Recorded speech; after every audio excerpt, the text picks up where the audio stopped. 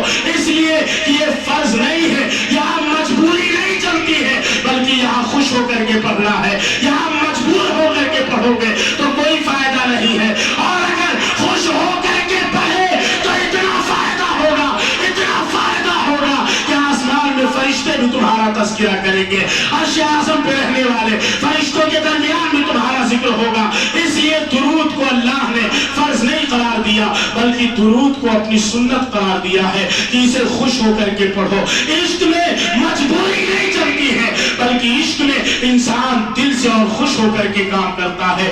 اس لیے جب نبی پہ درود پڑھا کرے تو خوش ہو کر کے پڑھا کرے, دل سے پڑھا کرے, محبت سے پڑھا کرے.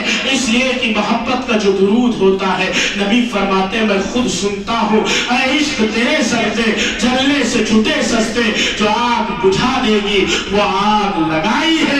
میرے عزیزوں, درود کی جب بات آتی ہے تو یہاں عشق اور محبت کی بات ہوتی ہے. اس لیے درود عشق میں اور محبت میں ڈوب کر کے پڑھا کرو, اور کبھی بھی نبی کو مجبور نہ سمجھنا. اتنا نہ اٹھو کہ نمرود ہو جاؤ, اور اتنا نہ جھکو کہ مردود ہو جاؤ. بیچ میں رہو تاکہ محبوب ہو جاؤ, اور جو کہو کہ انہیں جانا انہیں مانا, نہ رکھا غیر سے کام, للہ الحمد میں دنیا سے مسلمان گیا. اور کرو مدح دول رضا, پڑے اس بلا میں میری بلا, میں گدا ہوں اپنے کریم کا, میرا دین پارے نہ نہیں. وما علینا الا البلاغ. السلام علیکم.